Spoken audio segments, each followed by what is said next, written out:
If you worry you've missed your shot at becoming a painter because you never went to art school, I need to stop you right there. Because that belief isn't just wrong. Not having gone to art school might actually be protecting you from some of the biggest mistakes that artists make. In my own painting journey, I tried taking art at the university level, and I even trained at an atelier. And what I learned there really taught me the wrong lesson at first, a lesson that nearly ended my painting career before it really began. But here's what I discovered after befriending some world-renowned painters. They all have pretty scathing stories about art school and ateliers. So if you're afraid that you're doomed because you didn't want to go to one of these places,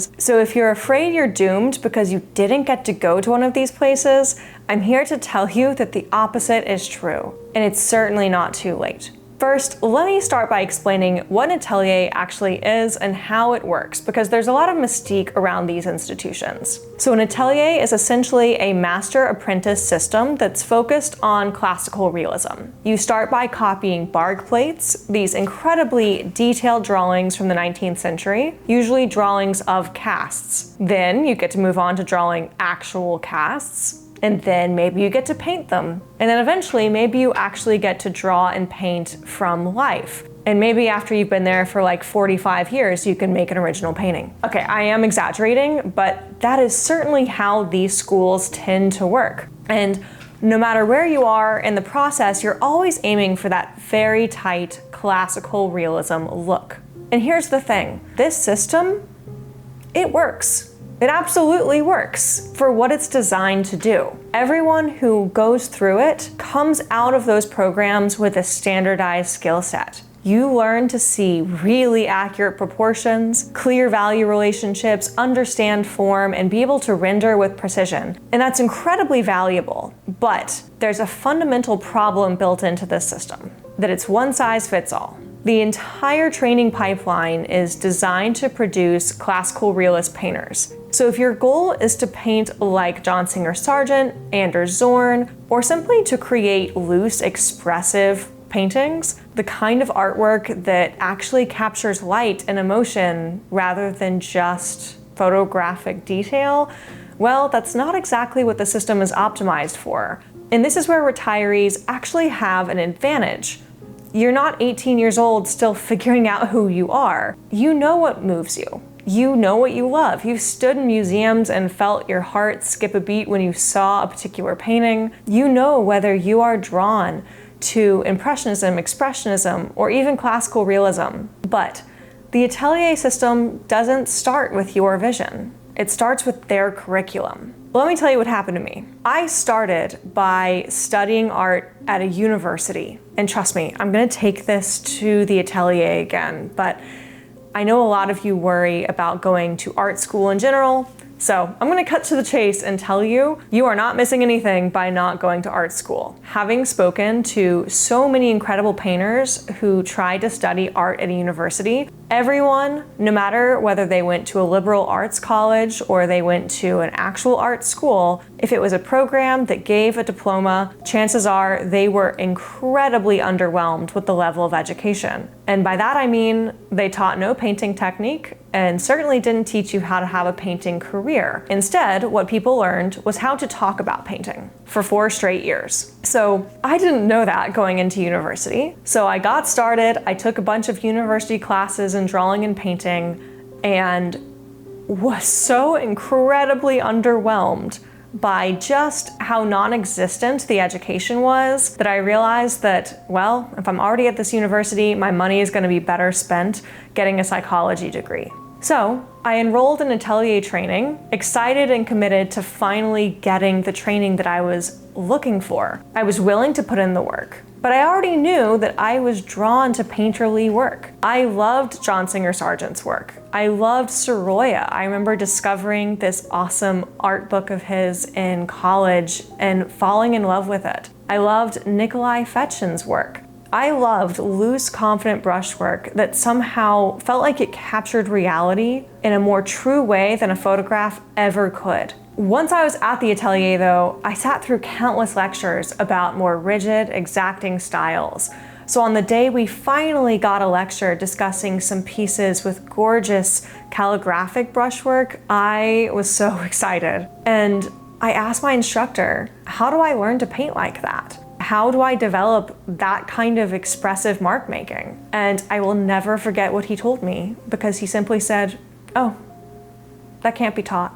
The message I got from this was something you either had or you didn't. That it was purely intuitive, that some artists just naturally painted that way and others didn't. I was told to focus on the realism, on getting things correct, and maybe someday, after years and years, something looser might emerge. But truth be told, they didn't actually want it to, because when I was there in that atelier environment, one thing that I learned was that they look down on any style of art that isn't what they're teaching. And yes, that is very specific to the place that I was studying, but from talking with so many painters who have come through these types of institutions, it's a pretty universal experience. And that experience nearly broke me. I burnt out.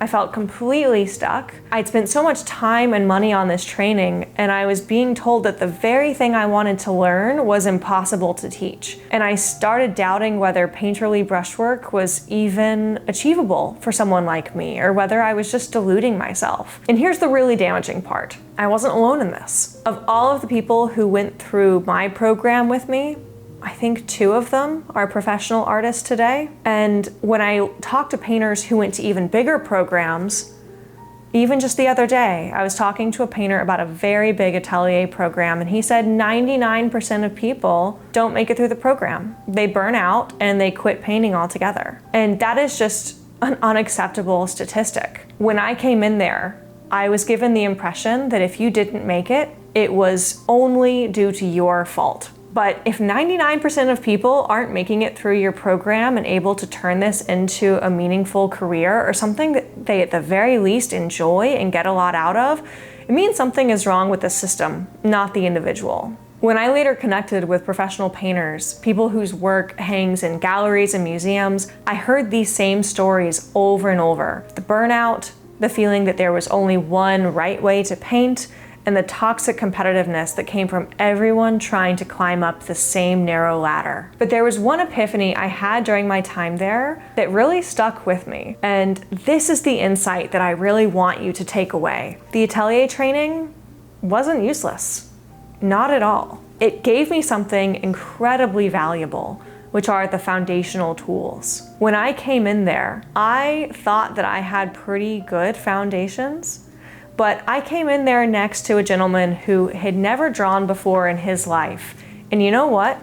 After 2 months, he and I were able to complete the same projects with the same level of quality. And these were not easy assignments. So the thing that my Atelier experience really taught me is just how teachable art is. I think a lot of us have this belief that it comes down to talent or something innate. You either have that gene or you don't. But I've seen it firsthand. I know anyone can learn this when they have the right system. Here's the truth that nobody tells you. Atelier style training provides tools that can be redirected. This is what I had to learn the hard way. I use these skills to create not tight classical realism, but I use the same skills, so understanding value, seeing proportions, grasping how light falls across the form. I use them for my own style of painting. So the key shift is this. Stop thinking about the one-size-fits-all outcome. Instead, use these foundational skills in service of your own stylistic goal. Think about it this way. Say you're in an English class, and everyone in that class with you, you're all learning the same grammar and vocabulary, you're reading the same books. But when it comes to your writing assignments, you don't all wind up writing the same way, do you? Some people can write gorgeous poetry, others can write impressive research papers, and some will learn how to write incredible technical manuals. The foundations are the same, but the application is entirely down to your personal voice, preference, and taste. And painting is the exact same. Once I understood this, I started studying painterly painters differently. I actually took my Atelier training and applied it to what I was interested in. So I analyzed how Sargent used his understanding of anatomy not to render every detail, but to know which details to simplify. How Sorolla used his knowledge of color relationships to create that incredible luminosity with surprisingly economical brushwork. These artists, these masters, weren't painting despite the fundamentals. They were using the exact same fundamentals I had been studying as a launching pad for their expression. And that's something you can absolutely learn and develop systematically. It's not magic. It's not magic. It's not something you're either born with or you aren't. And it's not something you have to go to an atelier or art school to learn. In fact, that's probably going to derail you. So here's how you can actually apply this as a retired painter or someone simply starting later in life. Step 1, start by identifying your goal. Not what you think you should want to make, not what you think looks impressive or would get approval from others, but what genuinely moves you. Do you love loose brushwork? Do you love impressionistic light effects? Or modern, splashy color? Be honest with yourself about what you actually want to create. Now, step 2, here's where we actually pull from the atelier, but you don't have to go to one to get the benefit. You want to build the fundamentals and then apply it to that target style. This is the crucial difference. Let me give you a concrete example. Let's say you want to paint loose painterly portraits, kind of like what I wanted. Well, you don't need to spend 2 years just copying bark plates over and over. Instead, you study proportions and anatomy just enough that your painterly portraits start holding together. That the eye is in the right place, the head sits properly on the shoulders. You're not trying to pursue photorealistic detail or go so in depth that it's going to take you 20 years just to get your basics established. You're simply pursuing just enough structural knowledge that your expressive brushwork is grounded in reality rather than falling apart. And here's the beautiful part. As a retiree, you can design your own curriculum. You're not locked into someone else's 4-year program. You can focus on exactly what you need for your specific goals. So if something isn't serving your vision, you can pivot immediately. So you don't need to put an apple on a table and paint it over and over for the next 6 months to build up your skills. You can actually start by focusing on what's going to be enjoyable and enriching and applicable for your goals. You have the clarity of purpose that 20-year-olds rarely have. You've lived long enough to know what resonates with you, and that's not a disadvantage. It is actually a superpower. So let me say this clearly. You don't need art school to succeed as a painter. You don't need to spend years at an atelier following someone else's path. What you actually need is clarity on your own artistic goals and the right foundational training that is customized to those goals. You need to understand, those world-class painters I talked about earlier, the ones with scathing stories about art schools and ateliers, they didn't succeed because of those institutions. They actually succeeded despite of them. That's very much how I feel, but some of today's top living painters will tell you the exact same thing. Many of them, if not most of them, had to spend years unlearning damaging lessons about there only being one right way to paint, or trying to heal from the toxic environment that they were in, or simply having to go from a university that taught them nothing to finding their own path. And even the ones who came out of those systems with a pretty good set of fundamentals tell me that they still had to spend years learning what the heck their voice really sounded like, because these programs really stripped any sense of uniquity out of what they had to say as a painter. And here's the thing, you are not starting with that baggage, and that is not a deficit. That is an opportunity. So, to help you take the first real steps on this journey, I've created a workbook on finding your artistic style and starting with clarity instead of confusion. It'll help you to identify what you actually want to create and give you a roadmap for getting there without wasting years going down the wrong path. You can download it using the link in the description or scan the code to access it that way. Remember, your painting journey doesn't end just because you didn't go to art school in your 20s. For many of you, your journey is just beginning and you're just starting with the wisdom that younger artists don't have yet. So I hope you take this, go discover what that voice really looks like, and go make something beautiful.